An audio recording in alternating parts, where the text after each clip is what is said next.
radyo. Yes, sir. May hapon, sir. Thank you so much, good sir. No, anyway, would like to confirm may shooting incident ka natabo, sir, in the same place sa Barangay Puso. But I don't know kung pareho man nga purok, sir, o kung sityo, kung sa din natabo atong pagpatay sa isa ka kagawad. Sir, hindi ni sa parehong sityo, no? Actually, boundary ni sa sang Castellana kag Moises Padilla naman ang part. So, diri ka, sir, sa may Barangay Hall, pa likod naman yung area. Sa likod nila, sir. Sa sityo na ubi, sir. Sityo na ubi. Sityo na ube, Barangay Puso man. More or less, kung lantawon ta sa kadtuan ng area, anong kalayo ni sa sir? More or less, nasa 2 kilometers na sa sir. Alin From barangay ko. From Barangay Hall. Pero kung nalin kayo sa proper, gid sa kasi nakalayo gining area, bimong, no? Tayo yun sa area, sir. O, Sir, ano na sino yung victim? As far as I know, ang victim kung isa PWD. yes, sir. Hindi siya si Certain Armando Binaloak, no? 37 years old. With living partner. Isa ka PWD. Ang iyang mata sa wala, no? Hindi na nipakita. Residente ni siya sa sitio na Ubiman, Barangay Puso, Castellana. Sa ano natabo man, paano siya natiruhan? According sa iyang living partner, kagabi, pagkatapos nila panyapon, nag-istorya sila sa iyang living partner, upod ang iyaman niya nanay mismo sa biktima. Pagkatapos, around 7:30, aplugan sa iyang living partner, nangagad ko ni si Armando nga magkadto sa Piyak Balay, sa balay sa iyang utod ng babae. No? Pagpanawag niya sa agdan, gulpi lang may nagalupok. Sang nabatian sa sa iyang live-in partner, nagpupo ini sa iyang nanay. Mo to dayon, nakita niya si Armando na natumpa na lang sa tuta. After sang minupok, binantaw niya si Armando, dito ay nakita na duguan na si Armando kag may mga higo na sa bala sa iyang ulo. Okay. May pila sa ulo, may pila sa lawas ang biktima, dugin paalakan gid sa sir, no? Sa nakita naton kagina, ang iyang mga igo lang kay nakaubahan ni sa ang iyang igo sa ara lang tanan sa ulo. Abaw, target yun ang ulo yan. Pero ang recovery, sir, may mga bala man sa crime scene.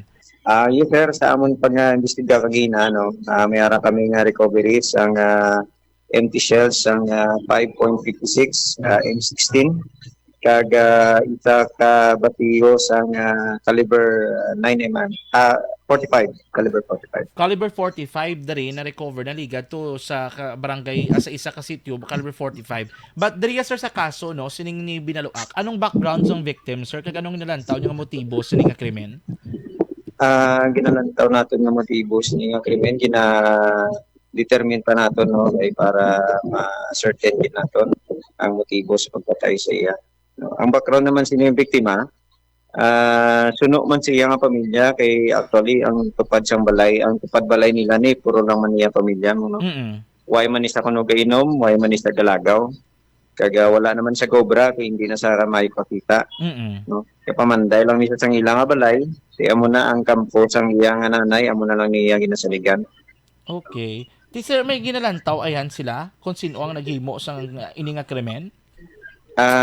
Suno sa panaysayon sang iyang pamilya, wala man sila kuno sang ginalantaw ang gulo. No? Pero sa aton nga pag-imbestigaya, may ara kita yung nakita gid yang pwede nga maging rason kung ani sa patay. Is this insurgency related also, sir?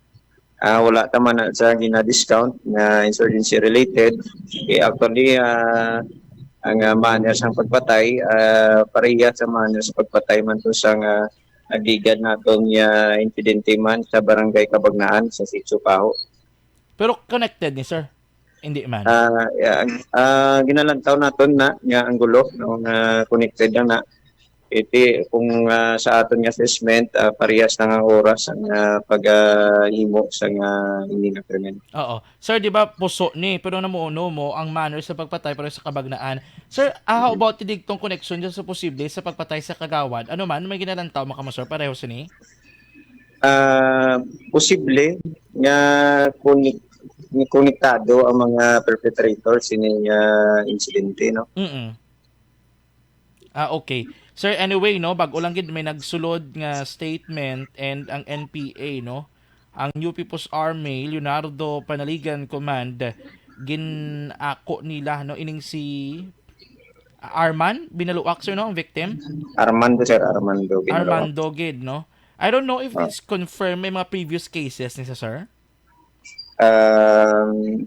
Sa aton nga pag-imbestiga may ara gid man, sir, no, pero ginaano nanay namon nga hindi namon nanay pag i-divulge kay medyo sensitibo ang iyang kwan Nga kaso. kaso. Okay, no. Anyways, amo nang pinaka-latest investigation sa case sir ni Kagawad Colby ongoing pa man sir ang pagtipon sa mga ebidensya. Yes, sir, ongoing ang pagtipon natin sa ebidensya.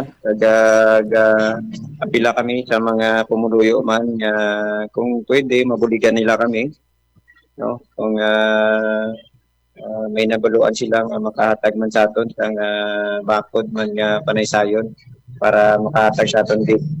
Sir, kabalo ka na kisa ang iba na kulbaan, no? Kisa ay iba na abido na gaduwa-duwa. Pwede Yes, na sir, sila, sir, exactly. ka pamaagi, kapadala sa mga mensahe or confidential information, pinaagi sa social media nyo, sir, or sa phone? Kung sa social media naman, hindi na sa naton makontain, no? Pwede gid sila makipag-angot sa aton nga sa paagi sa mga barangay officials nila Mm-mm. ug sa mga kakilala nila nga katapo man sa mga otoridad, no? Nga discreetly lang nga kung gusto gid nila yung magulig sa pag-solve sa kaso ni Kagawad Colby. Oo, sir, no? Anyway, wala man gina, why maguro nagpabaya bla ang PNP sa pag-usisa kag pag-imbestigar sa Yes, mga sir. kaso Right, dira, sir. Exactly, sir. Oh, exactly, sir. Amo na nga, importante sinadra may mga update lang at least do may konsuelong pumuluyo nga may baluan nila nga nagagihog gid ang kapulisan. Yes, sir. Kagakadto kita mismo dito, sir, sa Barangay Puso, no?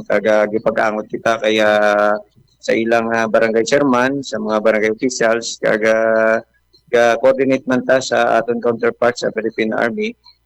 Base may mga impormasyon sila nga makabulig sa aton pag-solve sining case ni Kagawad Colby, sir. Sige. Police Major Sherwin Fernandez, sir, thank you so much for your time and for the information. Mayong hapon. May nga po, sir.